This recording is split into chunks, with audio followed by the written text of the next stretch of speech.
Baik, salam saudara-saudara yang dikasihi Tuhan. Kita akan mendengarkan kebenaran firman Tuhan pada siang hari ini. Kita mengucap syukur atas kesempatan dan kebaikan Tuhan yang Tuhan berikan kepada kita untuk mendengarkan firman Tuhan atau merenungkan firman Tuhan pada siang hari ini.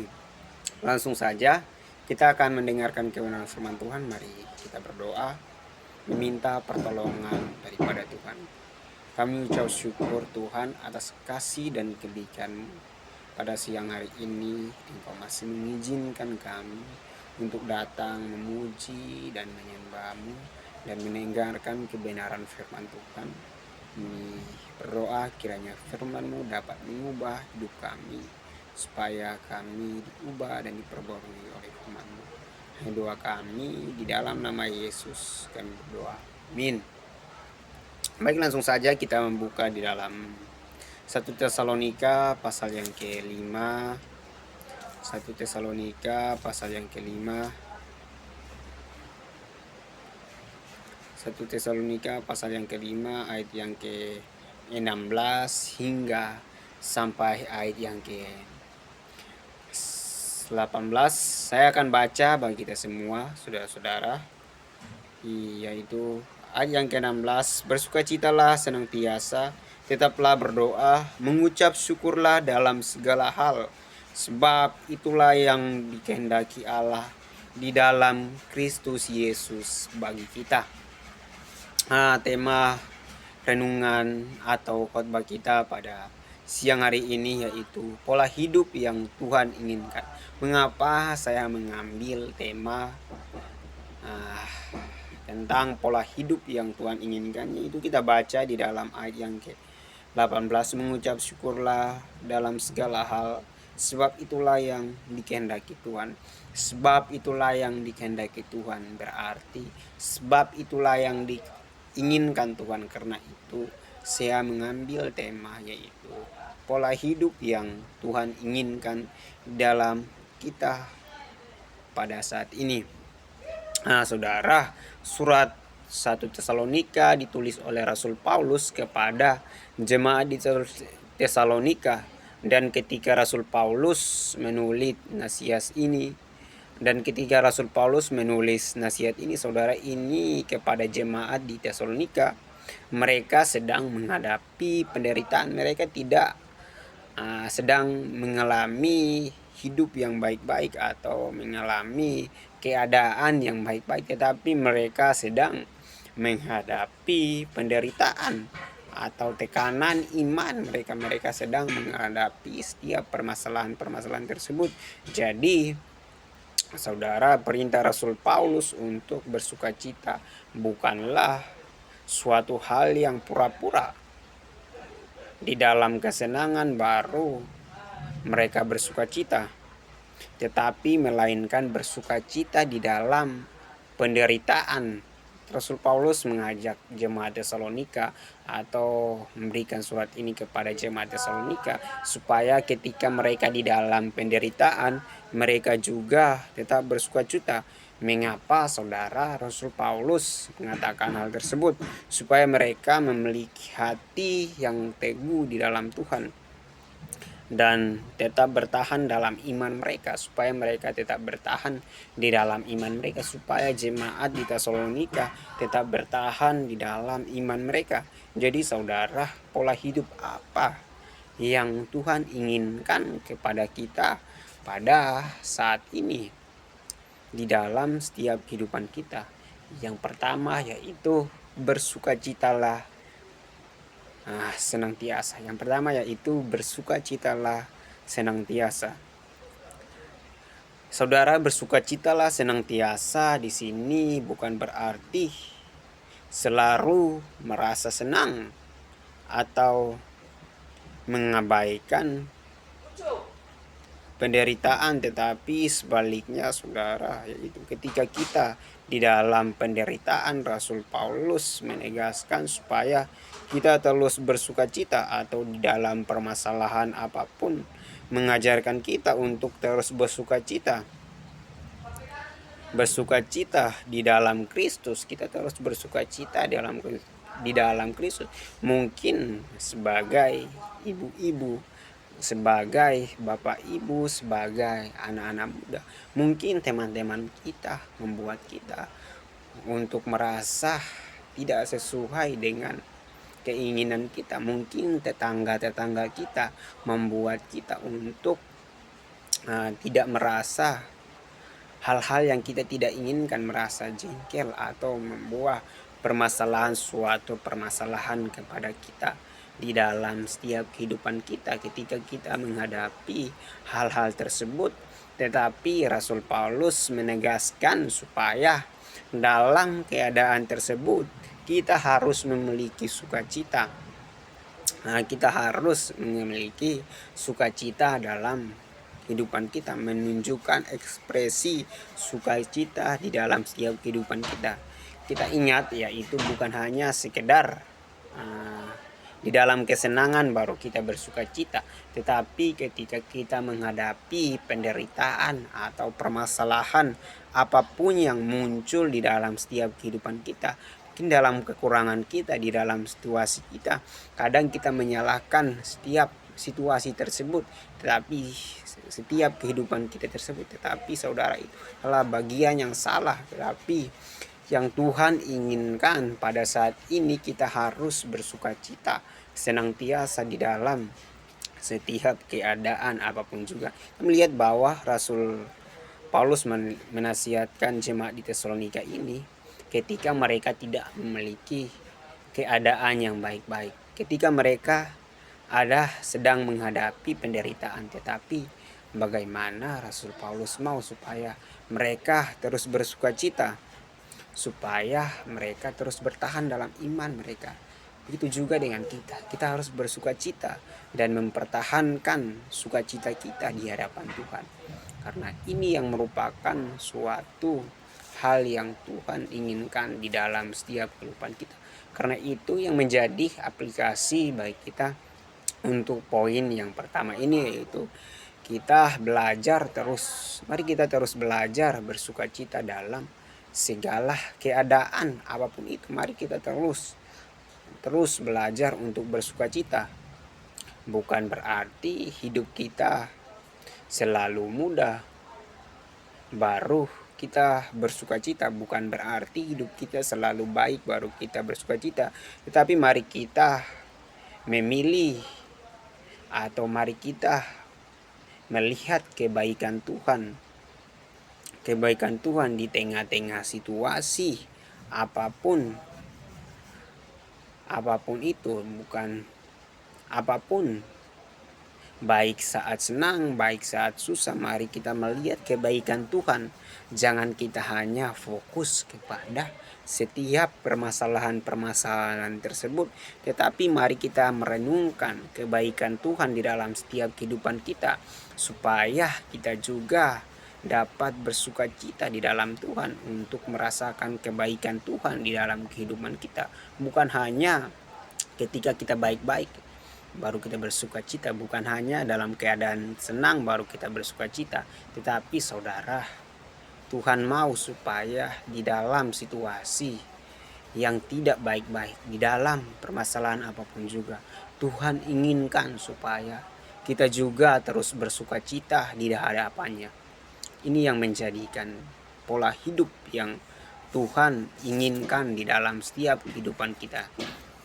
Yang kedua, yaitu pola hidup apa yang Tuhan inginkan di dalam kehidupan kita. Itu tetaplah berdoa.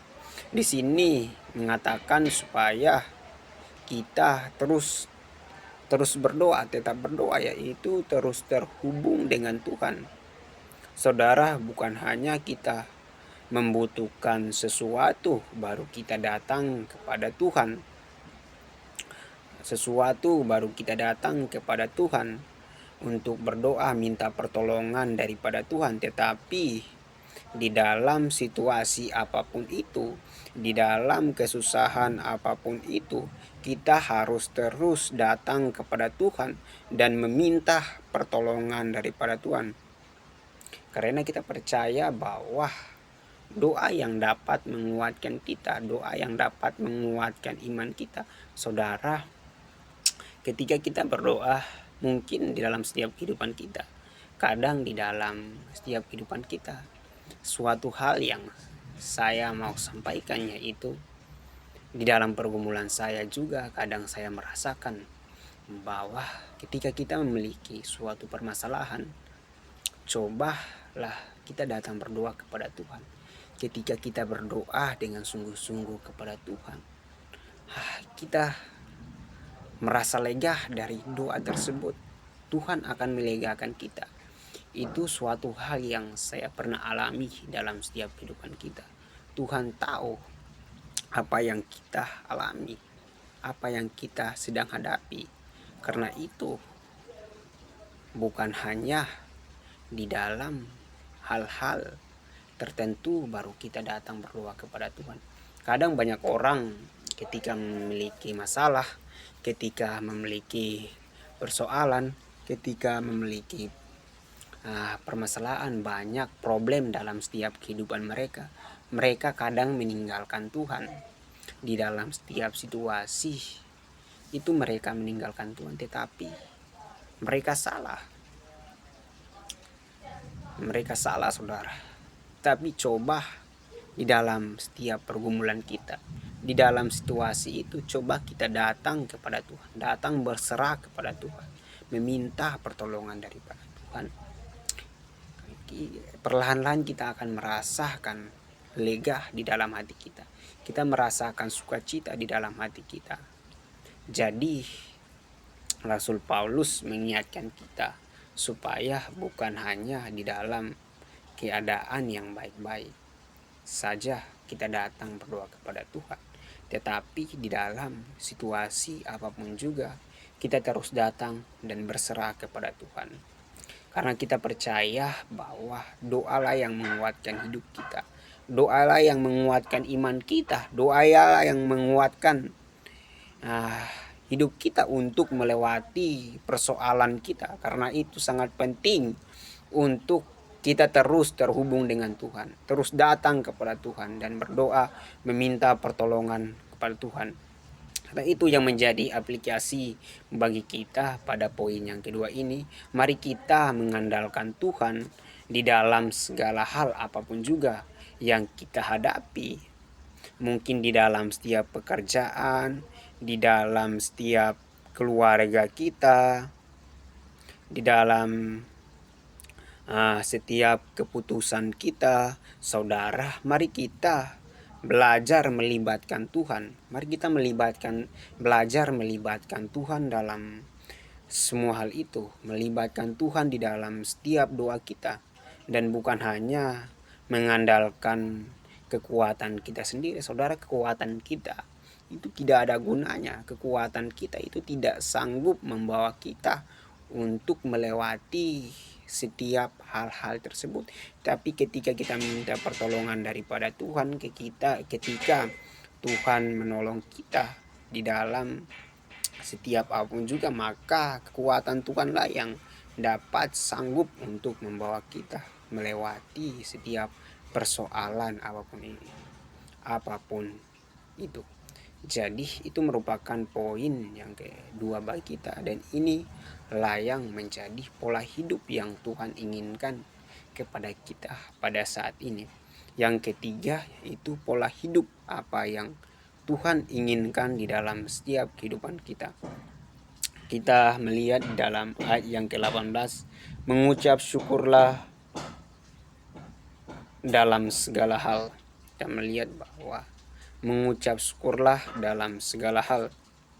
Mengucap syukurlah dalam segala hal ini merupakan poin yang ketiga bagi kita, yaitu saudara, segala hal yaitu senang, bersyukur kepada Tuhan di dalam situasi apapun. Kita harus bersyukur kepada Tuhan di dalam situasi ini, mengajarkan kita supaya kita harus bersyukur di dalam situasi apapun yang kita miliki. Dan saudara, rasa syukur kita tidak tergantung oleh situasi. Jadi rasa syukur kita tidak tergantung oleh situasi apapun tersebut. yang bukan hanya menyenangkan hati kita, bukan hanya menyenangkan hawa nafsu kita, bukan hanya menyenangkan kedagingan kita, baru kita datang mengucap syukur kepada Tuhan. Kadang ya kita memiliki setiap permasalahan, kadang kita melupakan Tuhan, kadang di dalam hal kecil yang kita lakukan, kadang kita berpikir bahwa itu tidak merupakan campur tangan Tuhan, tetapi salah saudara. Kadang dalam hal kecil juga itu merupakan pertolongan Tuhan. Jadi di dalam hal kecil apapun juga mari kita mengucap syukur senantiasa dalam setiap kehidupan kita. Mengucap syukur dalam hal apapun juga, sekecil apapun juga, kita harus mengucap syukur kepada Tuhan, karena itu adalah pemberian daripada Tuhan yang diberikan kepada kita. Mungkin ketika kita memiliki sesuatu kekurangan, kita memiliki tubuh yang tidak sempurna, kita memiliki kekurangan di dalam wajah kita, di dalam kelemahan kita, kadang kita gengsi, kadang kita malu terhadap teman-teman kita. Tetapi saudara, Tuhan mau supaya kita terus mengucap syukur di dalam hal-hal tersebut, karena itu juga diberikan Tuhan kepada kita. Karena kita hanya menikmati saja, tetapi semuanya diberikan kepada Tuhan. Karena itu mari kita mengucap syukur di dalam situasi apapun juga. Karena ini merupakan keinginan Tuhan atau keinginan Allah untuk kita terus bersyukur kepada Tuhan. Ini yang merupakan keinginan Tuhan. Ini yang Tuhan inginkan kepada kita, saudara. Ketiga hal ini yang Tuhan inginkan supaya kita terapkan dalam hidup kita pada saat ini. Karena itu yang menjadi aplikasi bagi kita pada poin yang ketiga ini. Bersukacitalah dalam segala keadaan, di dalam situasi apapun itu kita harus bersukacita kepada Tuhan. Bukan hanya saat hal yang baik, bukan hanya saat hal yang baik saja baru kita bersyukur kepada Tuhan. Bukan hanya saat hal yang baik terjadi baru kita datang bersukacita kepada Tuhan, tetapi dengan bersyukur. Tetapi di dalam setiap keadaan apapun juga mari kita bersukacita kepada Tuhan. Dan saudara, mari kita percaya bahwa ada maksud dan tujuan yang lebih baik di dalam setiap pengalaman hidup kita yang kita lalui. Kita percaya bahwa ada maksud Tuhan yang Tuhan siapkan lebih baik daripada kita. Karena itu di dalam setiap segala hal kecil apapun itu, mari kita belajar untuk bersukacita. Yang pertama, di dalam setiap hal apapun juga, yang pertama itu mari kita belajar untuk bersukacita. Yang kedua, yaitu mari kita belajar untuk terus terhubung dengan Tuhan, itu terus berdoa kepada Tuhan, meminta pertolongan kepada Tuhan. Yang ketiga itu mari kita belajar untuk terus bersukacita, karena ketiga hal ini yang diinginkan Tuhan kepada kita pada saat ini. Kesimpulan bagi kita, saudara-saudara, mungkin hari-hari ini kita mungkin sedang memiliki pergumulan di dalam setiap kehidupan kita, di dalam setiap rumah tangga kita, di dalam setiap masa muda kita. Kita kadang memiliki pergumulan tersendiri, pergumulan pribadi kita terhadap orang tua kita. Tetapi firman Tuhan ini mengajarkan kita supaya kita terus bersyukur, berdoa kepada Tuhan ketika kita memiliki hal-hal atau pergumulan tersebut. Kita terus bersyukur kepada Tuhan, berdoa kepada Tuhan, dan bersukacita kepada Tuhan. Ketika kita melakukan hal tersebut, maka kita percaya bahwa Tuhanlah yang akan menolong kita. Tuhanlah yang akan memampukan kita di dalam kesemuaan atau di dalam kehidupan kita apapun juga. Karena itu mari kita bersyukur, tetaplah berdoa, bersukacita di dalam setiap kehidupan kita. Mari kita berdoa menutupkan firman Tuhan kita pada siang hari ini. Demikian firman Tuhan kita. Mari kita berdoa. Kamu ucap syukur Tuhan atas kasih dan kebaikan-Mu pada siang hari ini. Bagaimana pola hidup yang Tuhan inginkan kepada kami. Itu kami terus bersyukur, terus berdoa kepadamu, terus bersukacita di hadapan-Mu. Bukan hanya di dalam setiap kehidupan kami yang kami merasa senang baru kami bersyukur, berdoa dan mengucap bersukacita di hadapan. Tetapi Tuhan, firman Tuhan ini mengajarkan kami bagaimana di dalam setiap keadaan apapun juga kami harus mengandalkan Tuhan dalam setiap kehidupan kami. Kiranya firman-Mu menjadi panutan dalam hidup kami. Kami datang berdoa kepadamu. Haleluya, amin.